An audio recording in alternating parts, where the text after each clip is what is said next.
거래의 결과로서 자산이 증가되었어요. 자산이 증가됐는데 무엇 때문에 증가가 되었느냐? 부채가 증가가 됨으로써 자산이 증가됐다라고 하는 이러한 계정의 결합관계. 그래서 거래 상황 1-2 은행에서 빌렸습니다. 은행에서 빌려서 현금 1,000원을 받았다.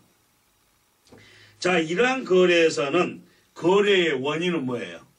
은행에서 빌렸다는 얘기죠. 그 다음에 거래의 결과는 현금을 받았다라는 얘기예요. 예, 이렇게 거래 내용을 원인과 결과로 나눠보세요. 그래서 어떻게 한다? 거래의 원인은 어디에 기록한다? 대변에 기록한다. 거래의 결과는 어디에 기록한다? 차변에 기록한다. 그래서 거래의 결과부터 기록을 하면은 차변에 현금을 받았기 때문에 뭐예요? 현금은 뭡니까? 자산이죠. 그래서 자산이 늘어났다는 얘기예요. 자산이 증가됐습니다. 현금 1,000원이 되겠죠. 그 다음에 거래 원인은 대변에 기록한다고 그랬는데 여기서는 뭐라고요? 은행에서 빌려서 자, 빌렸기 때문에 앞으로 어떻게 해야 돼요? 갚아줘야 되겠죠. 원금과 이자를 갚아줘야 돼요. 그래서 이렇게 갚아줘야 될 줄돈이 생기는 겁니다. 즉 부담이 생기는 거예요. 이를 우리는 부채라고 얘기를 하죠. 그래서 부채가 증가를 합니다. 어떤 부채가 증가합니까? 차입을 했기 때문에 차입금입니다. 빌렸기 때문에 차입금이라는 얘기죠. 그래서 대변에는 부채 증가로서 차입금 1,000원. 자, 다시 정리해 봅니다. 은행에서 빌려서 현금 1,000원을 받았다. 여기에서 거래의 결과는 현금 1,000원을 받았다라고 하는 거기 때문에 차변에 현금 1,000원. 이러한 현금은 어떤 계정에 속한다? 자산 계정에 속한다. 자산은 차변에서는 증가라고 얘기를 했어요. 그래서 차변의 자산 증가로서 현금 1,000원. 자, 그 다음에 현금 1,000원이 증가된 원인은 뭐라고 그랬어요? 은행에서 빌렸다라는 얘기죠. 자, 은행에서 빌렸다. 그래서 이는 대변에 표시를 해야 될 겁니다. 빌린 거를 뭐라고 그러죠? 차입금이라고 할 겁니다. 그래서 대변에 차입금 1,000원. 이러한 차입금은 어떤 성격의 과목입니까? 앞으로 원금과 이자를 갚아줘야 될 부채라는 얘기죠. 그래서 이러한 부채 계정은 대변에 증가하도록 되어 있죠. 무슨 말이냐고요? 자, 우리가 복식부기 원리를 다시 생각을 하셔야 돼요. 대변에는 자산 감소, 부채 증가, 자본 증가, 수익 발생. 차변에는 자산 증가, 부채 감소, 자본 감소, 비용 발생. 그러니까 같은 자산이라도 자산이 차변에서는 증가가 된다는 걸 의미하고 대변에서는 감소가 된다는 걸 의미하죠. 같은 부채라도, 같은 차입금이라는 부채라도 어떻습니까? 대변에 표시되어 있으면 이러한 차입금이 증가되었다는 거 아니에요. 부채가 증가되었다. 그러나 이러한 차입금이 차변에 표시되어 있으면 차변에서는 부채가 감소가 되는 거기 때문에 차입금을 갚았다라고 하는 그런 이제 거래가 되겠죠. 자본 또한 대변에서는 증가됐다라고 하는 것을 의미하고 자본 계정 차변에서는 자본이 감소됐다는 것을 의미한다는 얘기입니다. 자, 이렇게 복식부기 원리를 다시 한번 여러분들이 생각을 하셔야 되겠습니다. 자, 그러면은 이렇게 차변에 자산 증가가 되고 대변에는 거래의 원인으로서 부채 증가가 되는 그러한 유형 거래를 몇 가지 한번 살펴보면은 거래 상황 1-2-1 급여를 지급하면서 세금 등으로 원천 징수한 현금을 1,000원을 받았다는 얘기예요. 거래 상황 이해되십니까? 급여를 지급하는데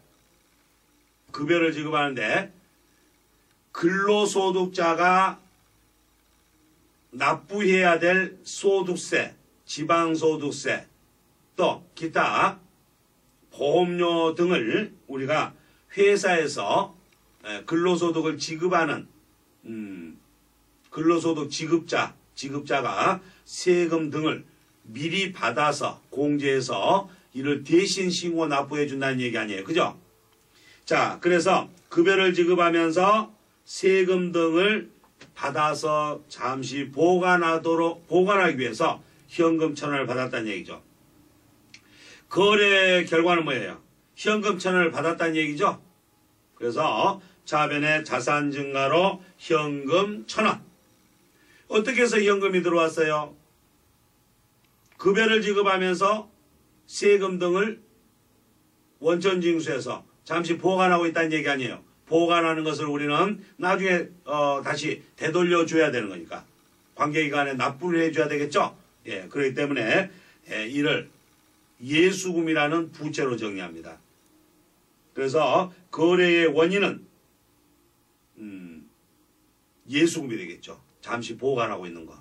그래서 대변의 부채 증가로서 과목은 예수금, 금액은 1,000원. 자, 그 다음 판매하면서 부가세 예수금을 현금 1,000원으로 받았다. 거래 결과는 바로 눈에 띄죠. 차변의 자산 증가로서 현금 1,000원. 어떻게 해서 현금 1,000원이 증가됐다? 그 원인은 뭐다?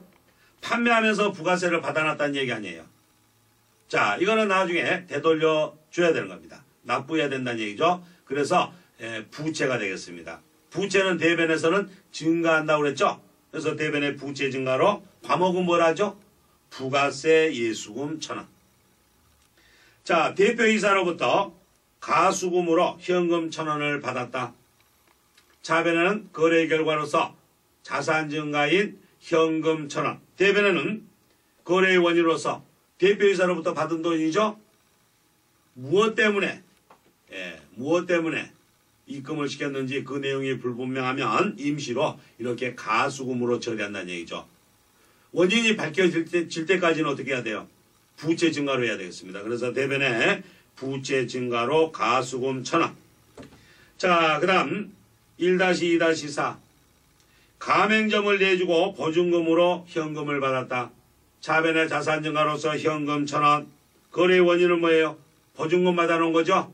잠시 보관하고 있는 거예요. 대변의 부채 증가로서 예수보증금 1,000원. 보증금은 나중에 내줘야 되는 거죠. 예, 그렇기 때문에 부채입니다.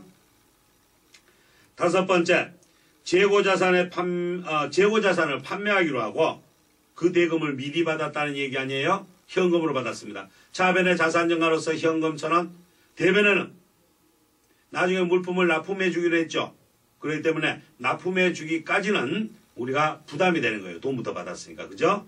예, 그래서 이를 대변의 부채 증가로서 선수금 1,000원.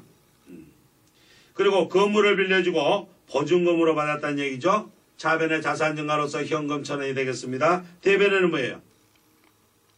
예, 빌려줬는데 나중에 계약이 만료가 되면은 받아서 보관하고 있던 임대보증금을 다시 내줘야 되겠죠. 그래서 대변의 부채 증가로서 임대보증금 1,000원.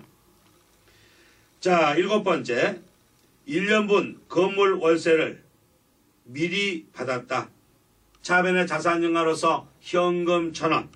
예, 차변의 거래 결과는 되겠죠. 그런데 그 원인은 뭐예요? 1년분 건물 월세를 미리 받았다는 얘기죠. 즉 영업 외적인 수익을 미리 받았다라고 했을 때는 선수금이라 하지 않고 선수수익이라는 겁니다. 그래서 대변의 부채 증가로서 선수수익. 자, 그 다음 은행에서 1년간 차입을 했어요. 물론 현금으로 받았다는 얘기죠. 차변의 자산 증가로서 현금 1,000원. 차입을 해서 받은 거니까 대변에는 부채 증가로서 단기 차입금 1,000원. 그런데 3년간 차입을 했다. 예, 그러면은 차변의 자산 증가로서 현금 1,000원. 대변에는 부채 증가로서 장기 차입금 1,000원. 이렇게 정리가 되겠습니다. 자, 그래서 이번에는 차변의 거래 결과로서 자산이 증가되었는데 대변의 거래 원인으로서는 부채가 증가됨으로써 자산이 증가되었다라고 하는 그런 계정의 결합 형태를 살펴봤습니다.